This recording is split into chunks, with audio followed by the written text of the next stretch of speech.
Good morning, guys, gals, and pals. How you doing today? It's Thrower Martin with the first official video. How exciting is that? Today we're going to be looking at our lows, our highs as we go through the movements of my throws, and we'll be giving some analytical context to each of them. So, without further ado, let's get into it. First things first, we got to clean up this circle.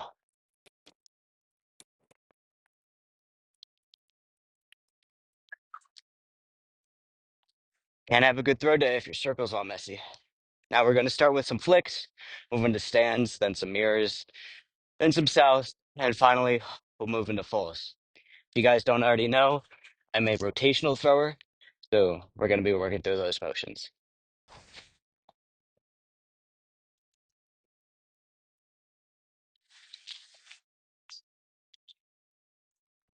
Shot put isn't always a pretty sport, but you know what?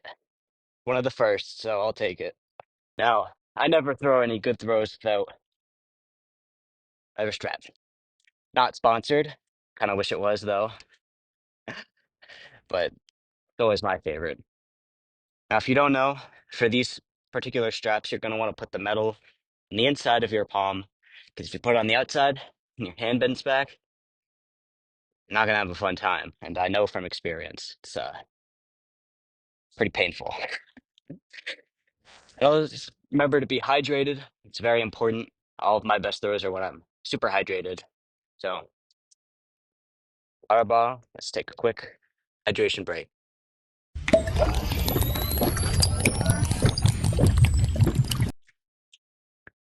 Refreshing. Let's get into it. So we'll take one more round of flicks, and then we'll move on to stands.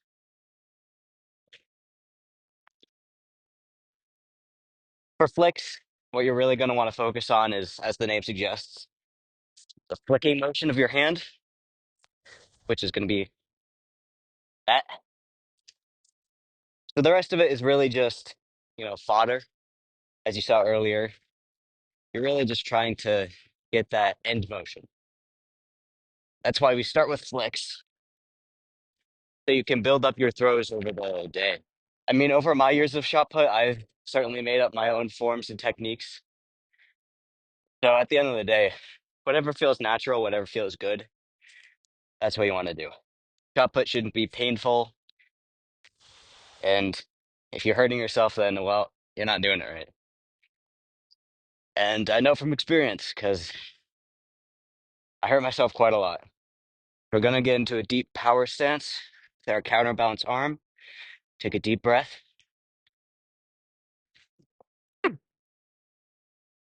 release. You're going to want to generate a lot of your power in your quads. Some beginner throwers think that you got to put it in your chest and your arms, but the majority of all throws comes from your quad muscles. There's no other muscle stronger in your body. So that's what you're going to want to use when you throw. As you can see, all of my weight is on my left foot right now, which means that I'm completely balanced on my right, which is exactly where I want to be. So let's do another round of those and we'll move on to mirror turns. Hi, editing Ethan. How you doing? How long put how long it took to edit all of this right now. Looks like they're setting up for some sort of orchestra practice, maybe band. So we'll get it out of their way when they get started. It's just professional courtesy between the two of us. Yeah, like I said, we'll take one more round of stands, and then we'll get into mirror turns, which are specifically for rotational throwers. I don't tend to do them, but since it's my first video, I might as well do everything right.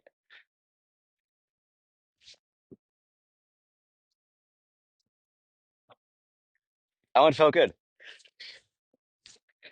Your big throws should feel good. It's just always that sort of you know, that click.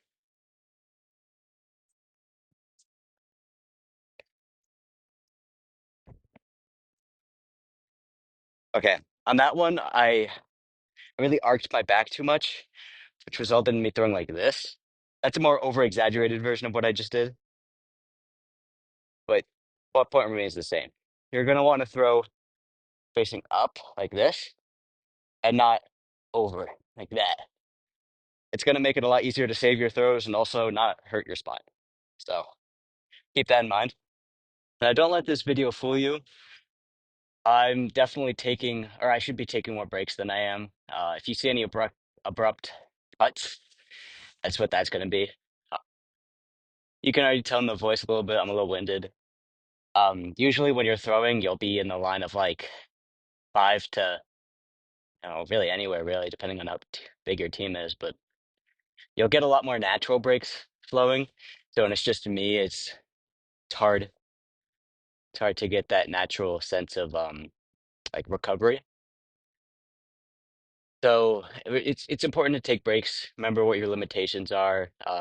Nothing's ever going to be exactly what you see in a fitness video. Even the most honest people are still going to leave a lot of stuff out. I'm not going to be that kind of person who like puts up a facade. I certainly know my limits, but I don't really I don't like it when people try to deceive others by being like, look at what you can do with today's spots. But it's always to remember to important that it's your journey, nobody else's. So you can take advice from other people, but remember it's not the word of law, okay? So whatever feels right to you, whatever works for you, do that. Um, just because somebody's good at shot put doesn't mean they know what they're talking about, and just because somebody knows what they're talking about doesn't mean they're good at shot put. And that's my lesson for now. Let's get back to it. We're gonna move into mirror turns. Now, I'm not that great at mirror turns. I can't generate the rotation with it alone. So bear with me.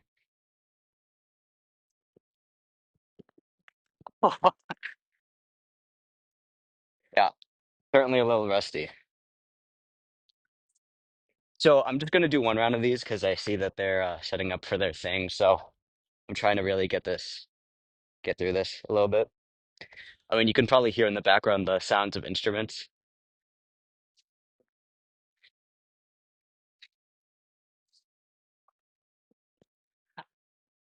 Okay, so I'm not great at those, but the idea is that you are mimicking the turn of a rotational.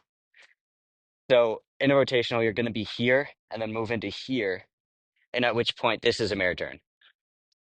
That's all it is. For me, I'm bad at really getting that spin in there, but you're gonna want to bring your knees in together to like allow yourself to spin faster. Yeah, I really managed to pick the worst possible time today because that band is warming up right now. So we're really gonna speed through these. So we're gonna take one round of souths, which you're gonna see in a second, and we'll take two rounds of fulls. And afterwards, as always, I'll show you the scatter, the highs, the lows, and we'll rate it for the day. So for a south, you're gonna want to start in your normal full position and take 180. So that way your foot is lined up in the opposite direction facing the circle or the toe board. You want to get into a running stance with your arm out, sweep your leg, and then from there it's just a mirror turn. As you can see, I need to work on blocking more because I fell over the front. But that's why we practice. We're not always perfect at everything.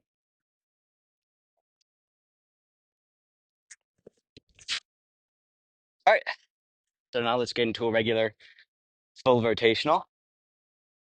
I like to start mine off from a deep position, which allows me to end in a deep position. So you're going to want to start with your left leg hovering over your left leg. You're going to want to start with your left arm over your left leg. And you're going to want to trace that as you go. I over rotate a lot. That's my flaw right now. You can see because my left foot landed over here, is that control is a lot more important than strength or speed. If you try to throw far, you're not going to throw good. And if you try to go throw good, you're going to throw far. It's paradoxical, but it's important to remember that the more effort you're putting in, the less you're worrying about skill and the more you're putting on raw strength. And at the end of the day, raw strength isn't going to carry you.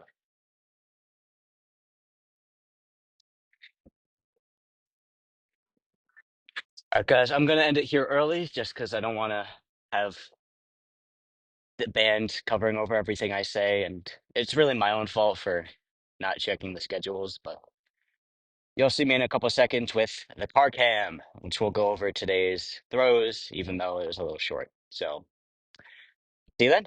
Hey guys, welcome to the car cam. My low for today was a 27 feet 2 inches, and my high was a 38.5. Put those on screen now. Taking it in. All right, as you can see from the scatter for today, I highlighted uh, the craters. It was a sort of bell curve almost. You can see that my flicks and my stands were about the same distance, and my rotationals and my souths were about the same distance. Overall, that's pretty good. But overall, I would give it a 7 out of 10, but because of the time frame, I'm gonna have to say it's a 4 out of 10. Boo. So I'll catch you guys in the next video. Thank you for watching. Have great throws, and this is Thrower Martin signing off.